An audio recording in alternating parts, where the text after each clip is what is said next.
distribuições, ó, contínuas, tá? Então, a gente vai fazer aquela mesma coisa que fez no caso do campo elétrico, só que em vez de calcular o campo elétrico da distribuição, a gente vai calcular o potencial da distribuição, tá? Então, a gente sempre vai calcular, ó, essa integral aqui, tá? Então, é só questão de especificar o dq em relação ao objeto, tá? E fazer a integral, tá? Então, a gente vai ver 3 casos aqui, ó. Distribuição contínua, né? A linha de cargas, tá? Aqui, no caso, a linha de carga. Então, essa linha de carga, aí vai ser, por exemplo, esse objeto aqui, ó, objeto carregado, e você calcula o ponto P. Então, é só fazer a integração, tá? Então, não tem nenhum mistério, né? É só fazer essa integração aqui, tá? E se obter um potencial, ó, que eles têm formas meio complicadas dependendo da geometria. Aqui tem um log neperiano dessas geometrias. Depois a gente vai ver o disco, né? Disco carregado, a mesma coisa que a gente fez no campo elétrico, né? Tem a distribuição superficial sigma e cai no alto integral aqui novamente, ó. O disco aqui, ó, tem o anel, né? O anel produz um potencial diferencial nesse ponto, né?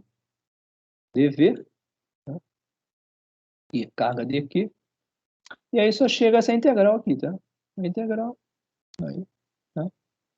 Então, acho que eu vou passar rapidamente, né? Então, agora, o que é importante aqui, aliás, isso aqui, eu só vou comentar de novo. Aqui, são só 2 integrais, tá? Não tem nada de excepcional. Vocês podem ver isso em casa. Dá esse potencial aqui, tá?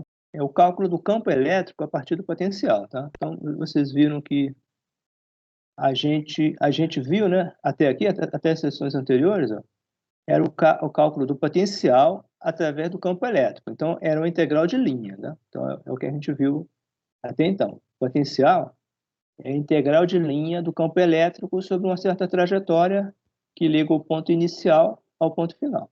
Agora, a gente vai ver o contrário, tá? Dado o potencial elétrico, né, como é que vocês podem obter o campo elétrico a partir dele, tá? Então, naturalmente, se o potencial é obtido como uma integral do campo, pelas operações tradicionais do cálculo, né, a gente vai obter o campo como? Como a derivada do potencial, tá? Então, eles fecham esse ciclo, tá? Potencial integral do campo, o campo é a derivada do potencial. Então, é isso que a gente vai ver nessa parte aqui, né? Começar do início direitinho. Então, o cálculo do campo a partir do potencial. Aí, tem aqui essas discussões preliminares, né? E essa trajetóriazinha aqui é usada como protótipo. Imagina que aqui no caso você está atravessando equipotenciais, ó, superfícies equipotenciais. Tá? Então, e o campo aponta aí numa certa direção, né? E você traça um certo eixo aqui, que é o eixo de movimento, tá? Você está se movimentando nessa direção S, tá? A direção S qualquer que liga um ponto aqui, né, inicial até um certo ponto final, tá? Aí você quer saber o seguinte: como obter o campo elétrico se você agora sabe as equipotenciais, tá? Ou seja, você sabe a forma matemática, né, ou gráfica das equipotenciais, né? E eu já comecei a gravar, né? Já. Bom, então, e você quer saber a partir das equipotenciais da evolução das superfícies, tá? Aqui um conjunto de superfícies está no espaço, né? E você quer saber a partir delas como é que você obtém o campo elétrico, tá? Então a gente tem aquelas informações, por exemplo, que o campo aponta sempre da equipotencial de maior valor para equipotencial de menor valor, tá? Vamos ver como é que funciona isso aqui. Olha, então essa aqui é a figurinha tradicional que vocês já viram, né? Que é uma carga de teste, né, colocada nessa situação das equipotenciais. Aí vocês podem decompor isso como usual, né? Fazer como ele faz aqui, ó, né? E usar uma daquelas fórmulas que a gente já viu, ó, aqui, ó. Aqui o trabalho, né? Lembra que o trabalho, a diferencial do trabalho é Q, né, vezes a diferencial do potencial com sinal negativo, tá? Então, lembra lá as fórmulas anteriores? Eu não vou voltar para não ficar puxando para trás. Mas o dW, né, a variação de trabalho, seria menos Q0 dV. Né? Então, essa parte de cá. Tá? dW. Agora, por outro lado, o trabalho também é calculado diretamente pela definição de força, né? Força Q0 é vezes o deslocamento, né, ao longo desse arco, né? Arco DS. Tá? Então, o trabalho qual é? É a força vezes o deslocamento. Né? O deslocamento é ds, a força Q0 vezes E, produto escalar da força pelo deslocamento dá o trabalho dW. Tá? Agora, o trabalho dW, por aquelas definições anteriores, é menos Q dV, né? Menos Q0 dV. Então, a gente tem essa igualdade aqui. Tá? Então, agora, cortando os Q0s aqui e tirando o valor do E cosseno de θ, vocês obtêm essa derivada. Ó. Então, a interpretação qual é? A componente do campo na direção projetada ao longo da trajetória, ângulo θ, né? Componente do campo ao longo dessa trajetória, S, né, é dada pela variação, ó, do potencial. Tá? O potencial varia aqui de um certo valor para V, aqui, né? E aqui seria V mais ΔV. Tá? Então, o potencial varia de V para V mais ΔV. Então, a variação é ΔV. Né? O dV, né? Na verdade, diferencial. E enquanto o arco varia de ds. Tá? Então, você tem uma taxa de variação, dV, em relação a ds, que é essa derivada aqui. Tá? Então, essa componente é dV ds. E essa componente aqui se escreve simplesmente, de maneira genérica, como ES. Tá? Então, ES, o que quer dizer? Quer dizer, é a componente do campo na direção S, na direção do segmento S. Tá? E ele simplesmente, aí é colocado, como ela não está no eixo específico, numa das, ou melhor, não é uma variação absoluta, é só numa direção específica, se coloca a simbologia de derivadas parciais. Tá? Derivadas parciais você já deve ter visto no cálculo 2, né? Semana passada, né? E agora estão vendo no cálculo 3 a interpretação espacial delas. Tá? Então, isso aqui também é chamado de derivada direcional. Tá? Não sei se vocês também já chegaram a ver essa como é que se diz? Nomenclatura, tá? Mas a derivada direcional ela é a derivada de uma função na direção de um certo vetor unitário. Tá? Então, e o vetor que tem essas componentes aqui, o vetor específico, é chamado vetor gradiente. Tá? Então, mais abaixo, a gente vai ter essas componentes aqui, ó, dv dx, dv dy, dv dz. Essas três componentes aqui, multiplicado pelos unitários correspondentes, aqui, unitário I, unitário J e unitário Z, elas formam um vetor que é chamado gradiente. Tá?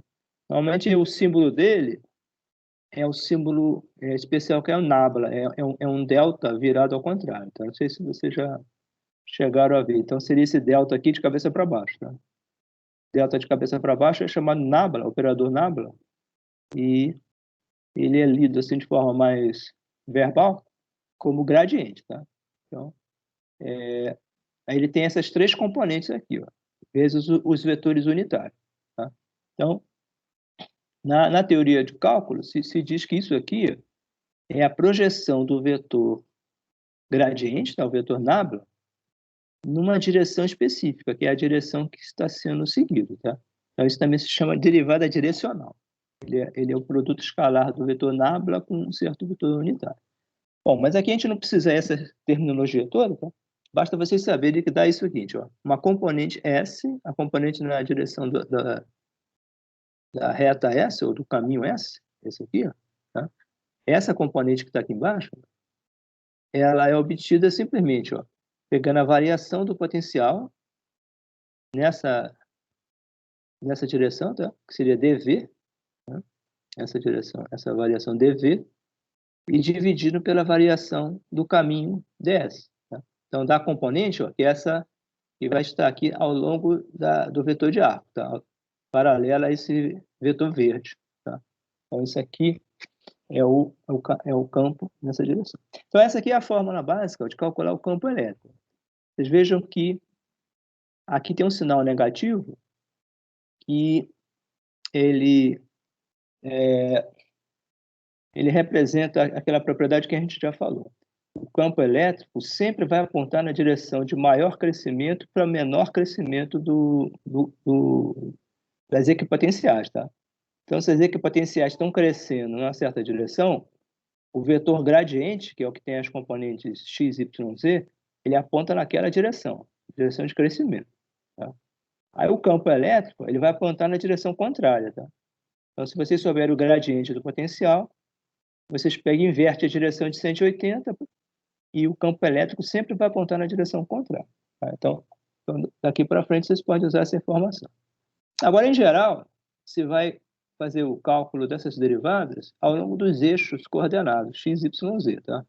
Eventualmente, em alguns casos, se faz também na direção radial, tá? A direção do raio vetor, né? Que liga uma partícula a um ponto, tá? E, eventualmente, em alguns casos mais excepcionais, também em direções curvas, tá?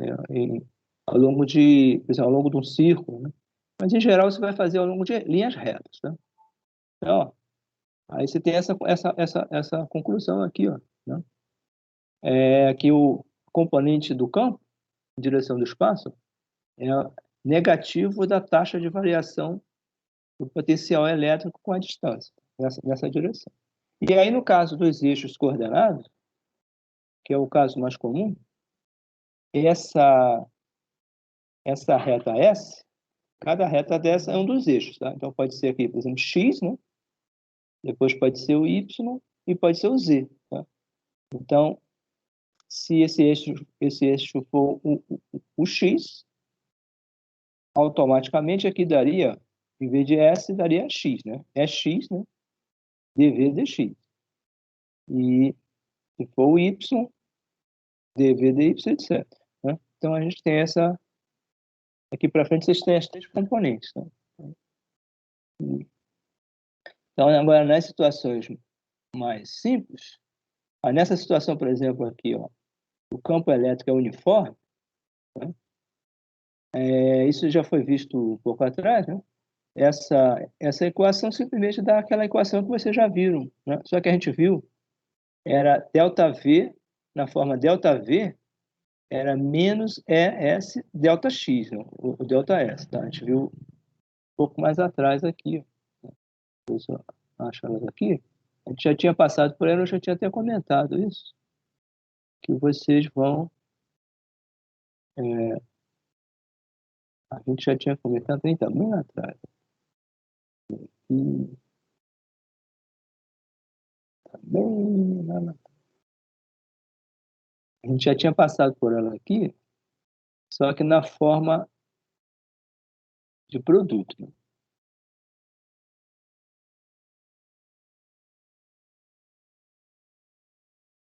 Aqui. Então, a 24, 21, a gente já tinha passado por aquela fórmula, só que escrita, né, com a variação do potencial é menos E vezes a variação do espaço, né? Isso vindo diretamente da integral de linha, né? No caso de um campo uniforme. Então, aqui vocês podem também tirar o campo aqui, ó. O campo seria menos ΔV ΔX, tá? Que é o mesmo que a gente acabou de ver lá mais embaixo, tá? Então, vou voltar lá. Lá no fundo.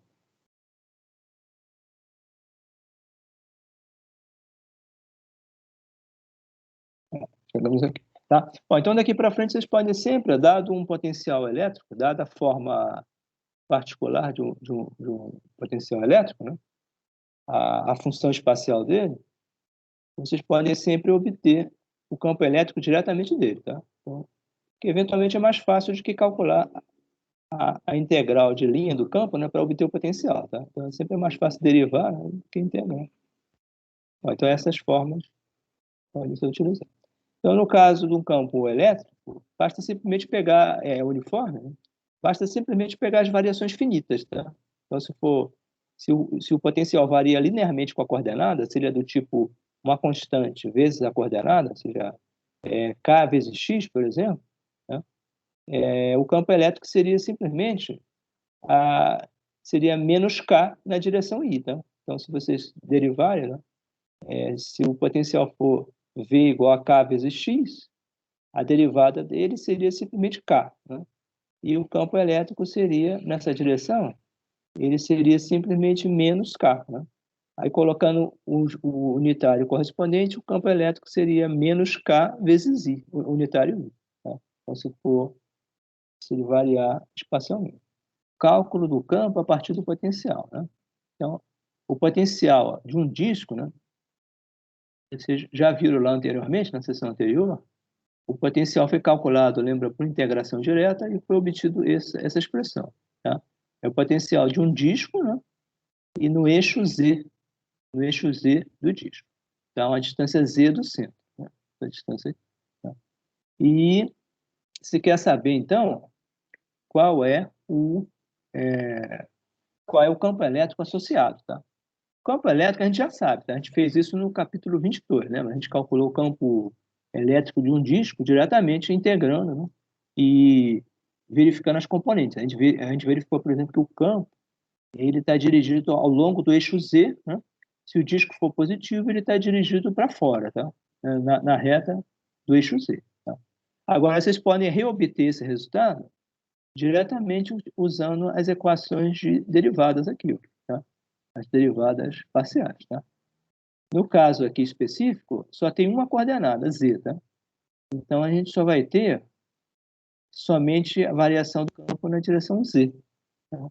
Essas outras aqui vão dar zero, tá? Então, as componentes automaticamente x, componente y, vão dar zero.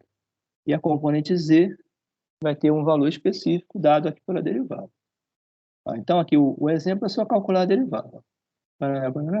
Então, a componente z é simplesmente a derivada na direção z dessa expressão, tá?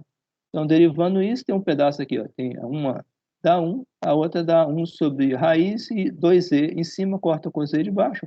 Então, deu z sobre raiz, né? E o outro deu 1. E se vocês recordam ainda, ou se não recordam, vão lá no capítulo 22, tá?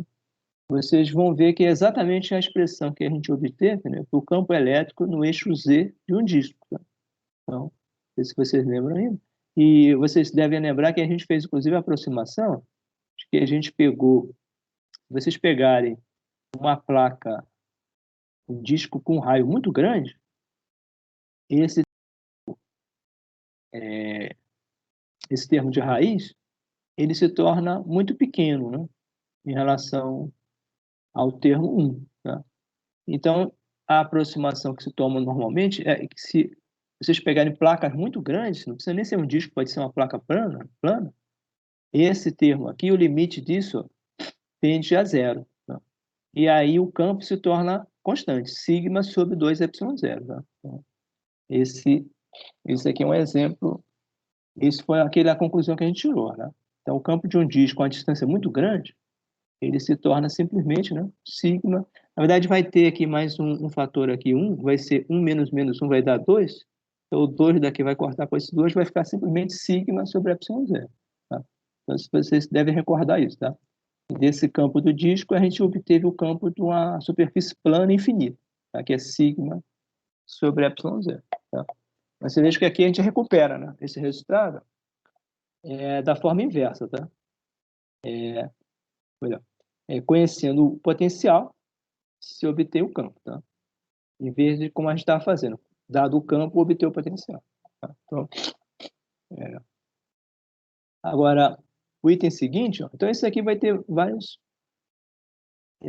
problemas que vocês vão fazer simplesmente com esse processo, tá? Agora, o item seguinte é obter a energia potencial, tá? A energia potencial elétrica, então agora não confundir com o potencial simplesmente, tá? Lembra que o potencial ele é uma característica de um objeto só, de uma distribuição de carga, tá? Agora, a energia potencial ela é uma propriedade de um par de objetos, tá? Então, pode ser uma carga, uma distribuição, ou duas cargas, tá? Então, sempre vai ser a energia total de um sistema mas considerados pares, né? Os pares de interação entre objetos. Pode ser carga com carga, ou carga com distribuição, ou distribuição com distribuição. Tá?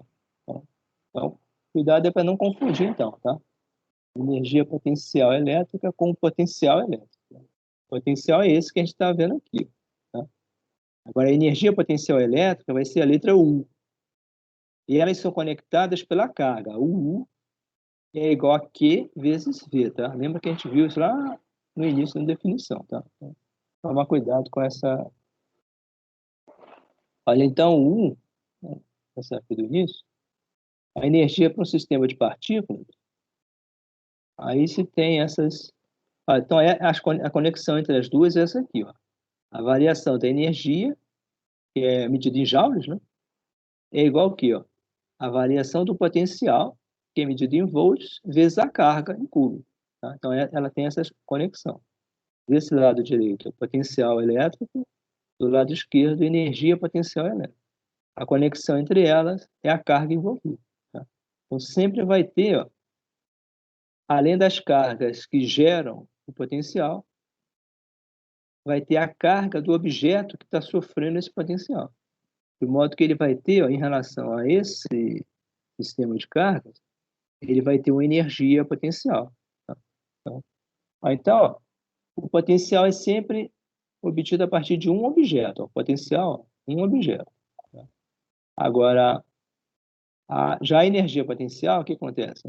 Se ela é a energia de duas cargas, ela é sempre, ó, de dois objetos. Tá? Aqui também tem a mesma convenção de sempre. Ó. Aqui, ó. A energia potencial inicial, que supondo que a energia inicial é zero, tá? E a energia final simplesmente vai ser V, a energia inicial é zero, a energia, desculpa, a energia final vai ser 1, tá? E o potencial também no final inicial zero, tá? Aí vocês ficam com essa convenção aqui, ó. O potencial final é simplesmente o próprio V sem o índice, né? E a energia ficaria simplesmente nessa forma mais simples de escrever, tá?